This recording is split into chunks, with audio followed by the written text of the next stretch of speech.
How's it going, everybody? So if you're new to the channel, my name is Matt. I'm a part-time reseller based out of California. So in today's video, we're going to go over 20 items that we sold over the weekend for just over $1,000. So it was a decent weekend overall. Let's get to work. All right, let's knock out two little tiny sales here. We sold some GE light bulbs. So I got these for $1 a set. They're selling off for $10 per set, free shipping. And we sold 2 sets of them. So we're making about $3 or $4 each time we sell one of these. I've sold maybe like 22, 23 of these so far. It's been one listing, so not too bad. Not something that I'd probably pick up again. But yeah, they sold and we're almost out of them. So you guys will stop seeing these soon. All right, next we sold 2 golf clubs to one person. So this person bought a sand wedge and a pitching wedge. They're both Tommy Armour clubs, and I got these for $1 a piece at a thrift store. They ended up selling, for the 2 of them, we got $28 plus shipping. So the buyer paid shipping on both of them, and then I refunded him. I think I sent him back like 14 bucks in shipping. So he paid 27 in shipping. I sent him back 14 because combining them together just made it a lot less. So that's what I did there. All right, next item, we have a vintage curling iron going out. So I picked this up at a, I don't know, I think it was a thrift store. I think I paid $1.98 for it. Ended up selling for $26.03 free shipping. This one, I think it went out at a 12-ounce rate. If you guys didn't realize, I'm not picking up the items. I actually already shipped these items out. And this is actually the second time that I've recorded this, because the first time I did it on the wrong settings and it was like super wide mode. So I have to redo this, but it is what it is. This one shipped out for 12 ounces, cost me like $4 to ship out. All right, so I'm gonna knock in a couple of YouTube friend questions as we're going through this, so it's not just me like talking about all these items back to back to back. So first question's coming up from Hustle Millennial. So he or she's asking, how do I mount my GoPro to my chest, or if I mount it to my chest? So what I do is I have like a little fanny pack that I sling over my chest, and then I use a backpack mount for my GoPro. So you guys can see it here. So this is kind of what it looks like. I don't know if you can see that actually. There you go. So I think you can see that. But yeah, it's basically just like a little clip, and it just clips right onto the fanny pack. So I use this system. Lonnie at Garage Flips uses it. Cincinnati Picker uses it. Thrift Mine uses it. RVA Flips uses it. So we're all using the same setup, and it works pretty good. I think most of them use backpacks, actual backpacks. I use a sling. So yeah, it's a nice little setup if you're thinking about making videos.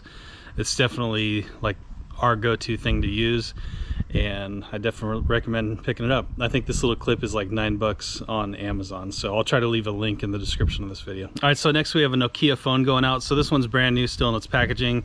It's an older model. It's probably from like the early 2000s. And this one here I picked up for $5 at a garage sale. Ended up selling for $34.99 plus shipping, so not too bad on that one. I sell these, I pick them up when I can find them new. I typically don't buy them used, but every time I found them new, they always sell for a decent amount of money, so I'd recommend picking them up if you see them. All right, I'm trying to hide away from the wind here. But up next we have some vintage sheets going out. So these are a king size set. I got these from an estate sale where I picked up a bunch of stuff for 160 bucks. These here, they didn't sell for too much, $16.99 free shipping. They ended up costing me $3.50 to ship out in just a regular poly bag. So yeah, I like picking up this stuff because it always seems to sell. And if you can find the full sets, not just the pellet case, if you find the full sets, you could ask like 50 to 100 bucks for them. That's what I typically sell them for, but yeah. And they're not too hard to find. I find them pretty often at estate sales. All right, up next we had a YouTube friend picked up a James Earl Jones autograph photograph. So this one was pretty funny in the video. If you guys didn't see it on Part-Time Pickers, I was trying to figure out who the autograph was, and I said James something Jones. So obviously, you know, I'm not really big into knowing actors and stuff like that, so a lot of people were making fun of me about it, but it's all good. Actually, I don't think it actually helped me figuring out what it was, because this one actually had a certificate. But when people make comments like that, I'm totally fine with it, because usually, like, if I don't know something in a video, like, it usually helps me like identify things. So I'm totally fine with people doing that. But yeah, let's see, I think Mark picked this one up. Yeah, Mike. So Mike picked this one up for $69.99 plus shipping. So Mike, thank you so much. I really do appreciate it, and hopefully you enjoy it. All right, next we sold some adhesive tape. So I've been selling these off for probably 6 or 7 months now. I got these from a warehouse sale where I filled up my whole truck for $100. The two here, someone bought two of them, sold for $49.98, free shipping. These ended up costing me around just under $10 going through pirate ship to ship them, so it wasn't too bad. And yeah, I love selling stuff like this where it's just multi-quantity and you're selling them off over time, just one listing. And yeah, I'm almost sold out on these. I think I only have like 4 left. So these have actually been pretty good. All right, so Bobby picked up some Garbage Pail Kids cards. I made the claim that these were my favorite purchase of 2020, and I'm still holding at that. So Mark picked up a whole box of them. Let me see how many packs there were in this one. So I think it was a complete box. So yeah, 48 packs. It's the 5th series. He picked them up for $199.99 plus shipping. So Bobby, thank you so much. I really do appreciate your support. And yeah, let me know what you're gonna do with these. Are you gonna open up the packs? Are you just gonna hold on to them? I know collectors do different things with them. A lot of people are sending these cards into PSA to get graded, because if you get really good grades on these cards, they're worth a lot of money too. So Bobby, leave a comment in the comment section. Let us know what you're gonna do with them, because I'm really interested to know what you're gonna do with them, because a lot of people were telling me to open them and send them out to PSA, try to get high grades on these things. And that is intriguing to me, but I'd rather just sell them off the way I have them right now, just make my money back and go from there. So yeah, thanks again, Bobby, really appreciate it. All right, next question's coming from Infinite Flame.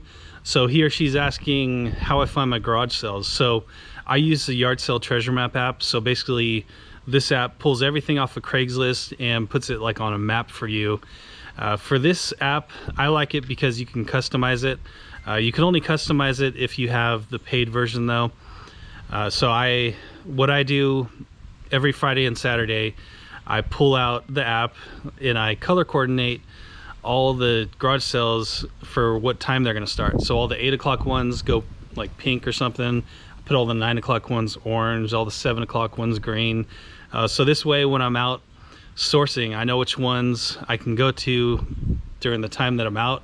And you could also make like a route. So you could pick your first garage sale and then pick your second one, and then each time you get to a garage sale, you can just click the next one, hit your direction thing on your phone, and it'll just take you to the next one. So I like this app a lot. I think the paid version is like $4 or $5 a year, and it's totally worth it. With the paid version, you get to look up every single day of the garage sales, no matter what day it is. With the free version, you can only look up Saturday garage sales and then the day that you're on. So I don't know, for $4, it's totally worth it in my opinion. But just bear in mind, this is only pulling from Craigslist, so you're not going to get any garage sales from like the Nextdoor app or Facebook Market or whatever. But yeah, I only hit these garage sales from this app, and then I always just kind of keep my eyes open as I'm driving around to see if there's any more signs out, because I know people post garage sales on many different platforms.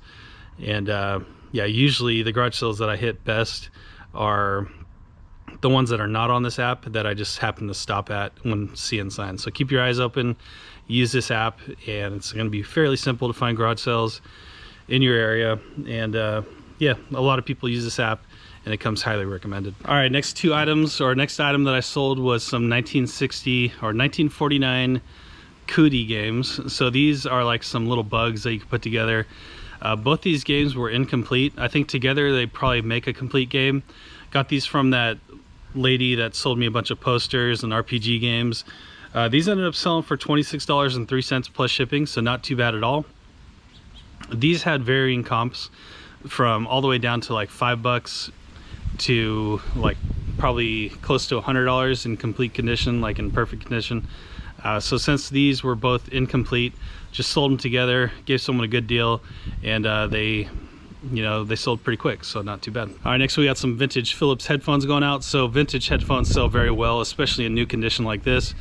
I got these from a consignment warehouse where I picked up a bunch of these all at once. This is the last pair that I have, and it's sold for $49.95 free shipping. These I just ship out in a padded envelope, and they cost me 8-ounce rate, so it cost me like $3.50 to ship out, so not too bad on that. Yeah, these ended up being pretty good. I paid $4 a piece for them, selling them for $40, so that profit margin is amazing. All right, next we got some Hobbitpez dispensers going out. So I've sold these before and I know not to pick them up anymore because they're not really worth anything. The reason I had these is because they came from Steve's garage sale, where I just kind of bought the rest of his garage sale that he didn't sell. So he invited me back to buy like his whole stock, and this was just part of it. So I listed them. It only sold for $9.90 plus shipping, so I guess it's not too bad. But this is actually a pretty big box, and it goes out at a 2-pound rate, so typically, you know, the shipping is going to be either even or more than the actual item price. And stuff like that I don't like, because it's not a good business model, because you're shipping it out. If the buyer wants to return it, then you're going to be like in the negative already, just because of, you know, the low purchase price. But yeah, I just listed it and sold it because I had it, but it's not something that I normally pick up. All right, next is a Wii Toy Story game. Paid $1 for this at a garage sale. Ended up selling for $8.49. I think it was like a 7% off offer that I sent to someone. So $8.49 plus shipping, easy to ship out, so not a big deal. And yeah, that was it. All right, next question's coming up from Mike, and he says, do you stay local for garage sales or travel out for them? So Fridays I travel about an hour. So I live in the East Bay area, and I travel to like the Manteca Modesto area, which is about an hour away from me. I do this because on Fridays in my area, there's typically like maybe one garage sale if you're lucky. And if you go out to the Manteca Modesto area, I could usually hit like 10 or more garage sales on a Friday. So I'll travel if there's like a nice group of garage sales. But on Saturdays I stay local, and I only go like maybe 20 minutes away from my house for garage sales. So, and I guess I would go farther out if I saw better garage sales. And but it's nice to stay local and just kind of hit spots around you. I don't know, hopefully that answers your question. I do travel up to an hour away. All right, next item is a Warped in Plastic magazine. So this is a vintage 1994 magazine, and it was actually signed by Frank Silva. So Frank Silva is the actor that was on the cover of this magazine. I found out as I was doing research on this item that Frank Silva actually passed away in 1995. So this is probably one of his later autographs, and he passed away pretty young. So there was only one other Frank Silva autograph that sold on eBay within the last 90 days, and that one sold for $300, and that was of like a card that was actually certified and stuff. This one wasn't certified, so I listed it for $300 or best offer. Someone made me an offer of $100 plus shipping, so I went ahead and took that. I think that was a fair amount for an autograph that's not certified, and yeah, I was totally happy with that. This came from Steve's garage sale, where I picked up the remainder of his garage sale items, and yeah, I was happy with the outcome on that one. All right, next we had some vintage latches going out. So these are like little latches that would go on like cabinet doors or something. I picked these up for $1 a piece. There was 5 of them in the lot, so $5 into them. Sold for $49.99 free shipping. These ended up going into a padded flat rate envelope that cost me $7.52 ship out. All right, so the last 2 items here, and I got to do a little explaining on these. So these are both going out to YouTube friends. So these are both Conan screenplays from back in the day. They're vintage, back from the 80s. So one of them, let's see, which one is this? So Mark picked up the first draft. So when I listed this thing, I saw the comps were between $100 and $200. So I thought I was listing it for $199.99 plus shipping, but in fact I actually listed it for $19.99 plus shipping on accident. And Mark picked it up within like a minute of me listing it, so I didn't really have any time to catch my mistake, and Mark ended up getting a really good deal. So he didn't leave any message during his checkout, but afterwards he left me a message saying that it was him and he was a YouTube friend. So I'm glad it went to a YouTube friend and Mark got a great deal.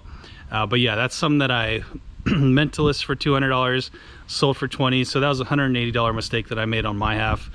But like I said, it's not a big deal. We're making some good money off this stuff already, and Mark got a great deal. So I feel kind of bad about this next one because let's see, what's his name? Zachary.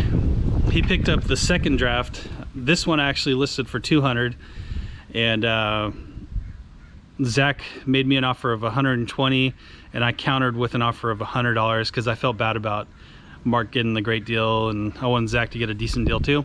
So this one also had the comps from $100 to $200, and yeah, Zachary picked up for $100 plus shipping. So hopefully you're happy with that, Zach. I really do appreciate it.